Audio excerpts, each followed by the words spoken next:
Alright YouTube, so we are back of course talk about some Final Fantasy VII Remake, and today we are doing a video that I've kind of had on the back burner for a while. Initially I wanted to do a video where we kind of went over and talked about the things that I did not like about Remake Part 1, and this is still pretty much the exact same kind of video, but instead is a more positive spin on it, and I want to talk about the things that I want to see change when it comes to Part 2.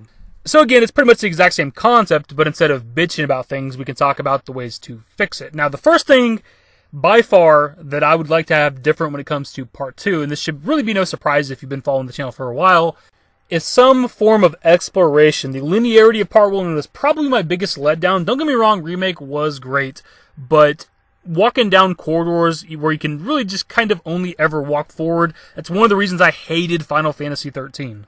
Now, years before we ever actually got some good concrete news on Remake Part 1, I did a video where I talked about the things that I wanted when it came to Remake, and one of them was a fully explorable Midgar.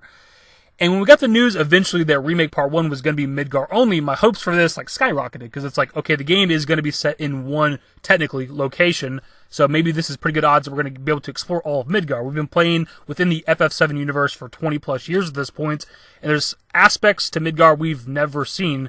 And actually, I believe there's a majority of Midgard that we've never even seen before. When you factor in that there's technically 16 sectors, 8 above and below the plate, I don't think we've even seen half of that. So there's so much to Midgard we've never seen. Some of them are just industrial districts. They're not even that interesting. But there's still so many parts of Midgard that we've just somehow never seen in any medium over 20 plus years at this point. And that seems like such a missed opportunity to me. So it was a real gut punch whenever I got to play Remake, and as cool as the modern versions are of the original locations within Midgar with the original FF7, the modern versions are great. At the end of the day, it's just retreading old territory that looks a lot better. We had the one new sector where Jesse's parents lived, and that was kind of it. Sector 5 above the plate, I believe. And actually, now that I say that, that's a perfect example of what I'm talking about. Even though that wasn't much, it was just a neighborhood and a Shinra warehouse, it was still a brand new area we've never seen before, and I appreciated that. I liked that, and we just needed that. It didn't have to be super vast, explorable areas, just shit we've never seen before.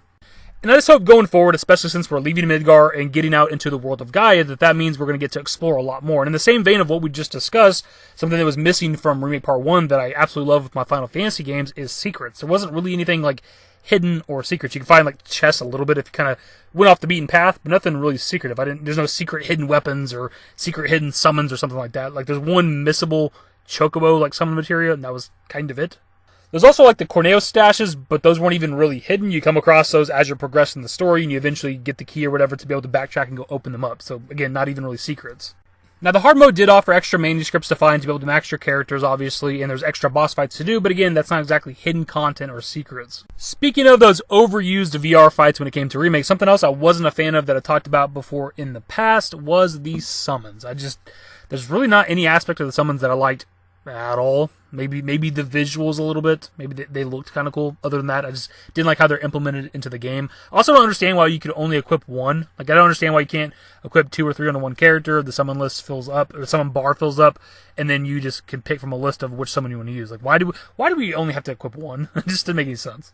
And this is just a random thing to kind of complain about, but why was Leviathan in this game if he's going to be non-elemental? I get that there's not water magic to use, but even in the original game there wasn't water magic. You had to use Aqualung if you wanted to deal water damage, or, hear me out on this, Leviathan was one of the ways you could do water damage in the original FF7. So why was he non-elemental? It was stupid.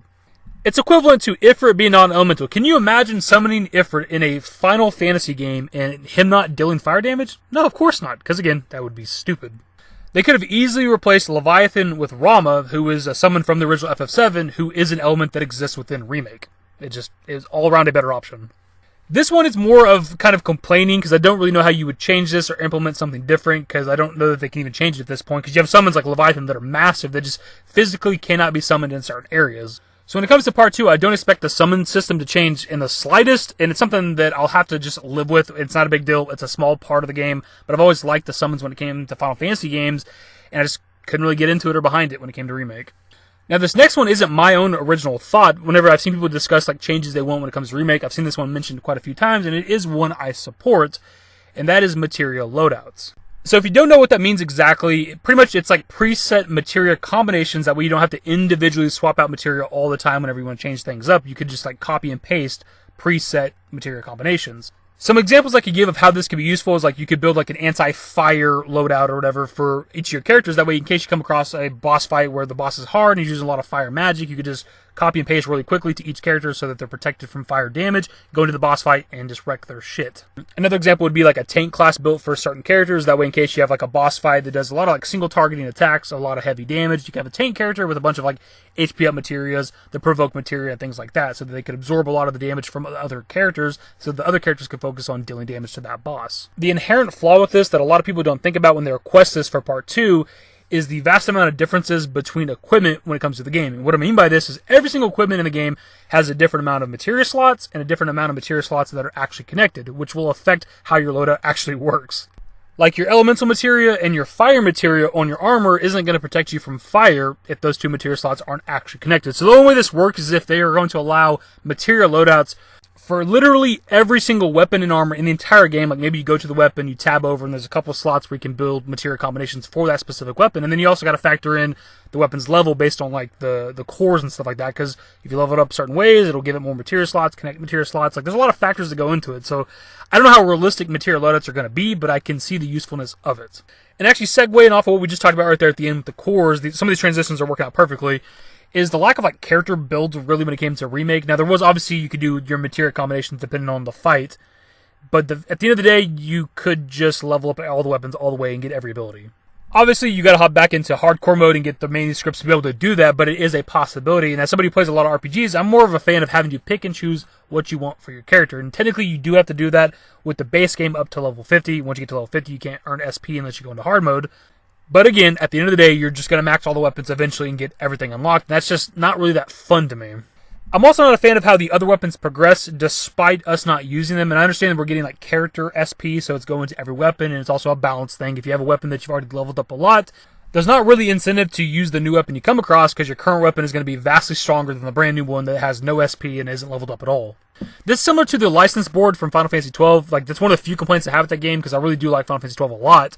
But characters in that game would earn LP for their license board even if you weren't using them in your current party, which I didn't like. There's so many times I played through Final Fantasy 12 and I had all my characters' license board max before I even got close to finishing the game.